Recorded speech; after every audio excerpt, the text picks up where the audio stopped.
For more than half a century, the smell of pressure-fried chicken seasoned with 11 herbs and spices meant one thing: Kentucky Fried Chicken. At its peak, KFC wasn't just a fast food chain, it was an American institution. But lately, something has gone very wrong in the Colonel's kitchen. So, today we're taking a look at why Americans are turning their backs on KFC. But before we dive into the Colonel's crisis, be sure to subscribe to the Weird History Foods channel. After that, please leave a comment and let us know what other fast food chains you would like to hear about. Okay, let's cluck and do this thing. The KFC story starts not in a gleaming corporate boardroom, but at a gas station on U.S. Route 25, just outside Corbin, Kentucky, where in 1930, a restless entrepreneur named Harlan Sanders began feeding hungry travelers out of his own dining room. The middle-aged Sanders had already been a farmhand, a streetcar conductor, an amateur lawyer, and an insurance salesman, a career arc that suggests a man who was very good at starting over. But it turns out he also had a gift for cooking fried chicken, which quickly built him a reputation among the motorists passing through. By 1936, his operation had become successful enough that Kentucky Governor Ruby LaFoon awarded him the honorary title of Kentucky Colonel. The title of Colonel usually suggests a man who has led troops into battle. Sanders led hungry motorists to a dining room table, then proudly clung with the title for the rest of his life. He renamed the operation Sanders Court and Cafe, expanded to 142 seats, added a motel across the street, and crucially, replaced his iron frying pan with a pressure cooker, which cut the cooking time dramatically and produced the juicy, crackling result that would become his signature. The recipe he perfected, built around a blend of 11 herbs and spices that remain a trade secret to this day, gave the chicken a flavor complex enough that people drove out of their way to get it. The franchise model came later. In 1952, Pete Harmon, a restaurant owner in South Salt Lake, Utah, became the first official Kentucky Fried Chicken franchisee, and the brand started spreading. It was Harmon who introduced the now iconic red and white bucket in 1957, but the growth that followed proved too much for Sanders to manage. And in 1964, he sold the company to investors led by John Y. Brown Jr. and Jack C. Massey for $2 million. He reportedly cried on the plane home. What followed was a decades-long shuffle through corporate ownership: Hublin, R.J. Reynolds, PepsiCo, before the brand eventually landed with Yum! Brands, which also owns Taco Bell and Pizza Hut. KFC expanded globally at a remarkable pace, eventually reaching over 145 countries and at one point operating nearly 27,000 locations worldwide. And for a long time, it was the unquestioned king of fast food chicken. Then things got complicated. It would be convenient if KFC's decline could be traced to a single bad decision: a disastrous menu item, a tone-deaf ad campaign, a supply chain collapse. In reality, it's messier than that. KFC's current struggles are the product of years of accumulated missteps, missed opportunities, and a brand that seemed to be sleepwalking while the competition sprinted past it. Start with the numbers. KFC experienced multiple quarters of declining sales and ended 2024 overall with sales 5% lower than in 2023, and the first months of 2025 showed no improvement, with U.S. sales down approximately another 4%. This would be alarming enough on its own, but what makes it worse is the context. In 2024, fast food sales were up across the industry. Wingstop, Raising Cane's, Chick-fil-A, Popeyes, Zaxby's, Bojangles, their numbers all moved in the right direction. KFC was one of the very few major chains losing ground in a category that was growing everywhere else. It is now ranked third in market share among U.S. chicken chains, behind Chick-fil-A and Popeyes,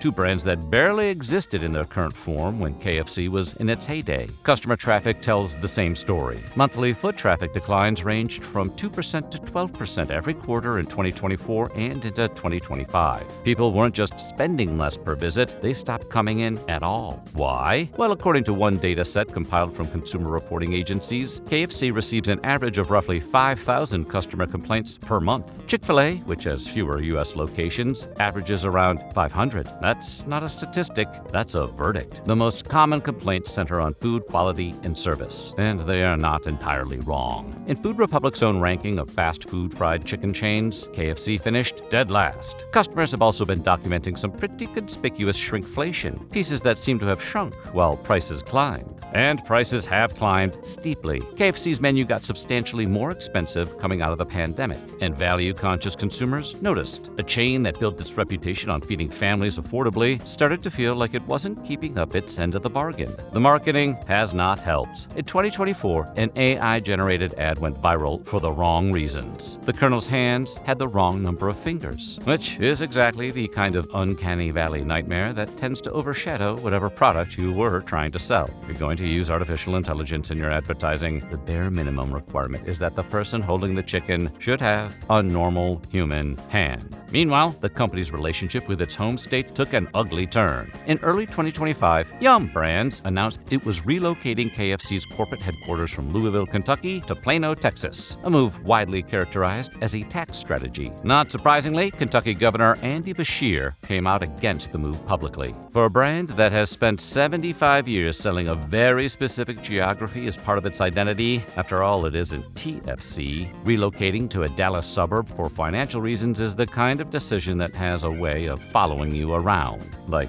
Garth Brooks growing out his bangs and becoming Chris Gaines. There are operational problems too. The company has been slow to adopt modern ordering technology, including touchscreen kiosks that have become standard at competitors. There's also the menu, which has expanded and contracted erratically over the years, and has struck many customers as unfocused and confusing. And then there's the chicken sandwich situation. When the chicken sandwich wars ignited in 2019 and Popeyes launched a sandwich that broke the internet, KFC, the company that literally invented the fast food chicken category, might have been sitting on the sidelines. Losing a chicken sandwich competition when your entire identity is chicken? It was like Elvis losing an Elvis impersonator contest. Just sad. All this is probably a big part of why store closures have accelerated. In the summer of 2024, dozens of KFC locations suddenly shut across Illinois, Wisconsin, and Indiana after a franchisee, EYM Chicken, ran into financial trouble. 13 locations closed in the UK around the same time. There are now fewer KFC restaurants in the United States than at the chain's peak, and as of 2025, it accounts for just 1/4 of Yum! Brand's domestic locations, a sign of just how much it has been overshadowed by its corporate siblings. Here is where KFC's story gets genuinely complicated, because the same brand that's struggling badly at home has been thriving almost everywhere else. In the first half of 2025, KFC's system-wide sales outside the United States were up 7%, while domestic U.S. sales continued to fall. The company now operates in over 145 countries and territories, with more than 29,000 locations globally as of 2024. And China alone accounts for roughly 10,000 of those. KFC entered China in 1987 as the first Western fast food chain to do so, and that bet paid off spectacularly. What makes KFC's international success especially interesting is how radically the brand has adapted to local cultures. They've gone way beyond the whole Royale with cheese thing.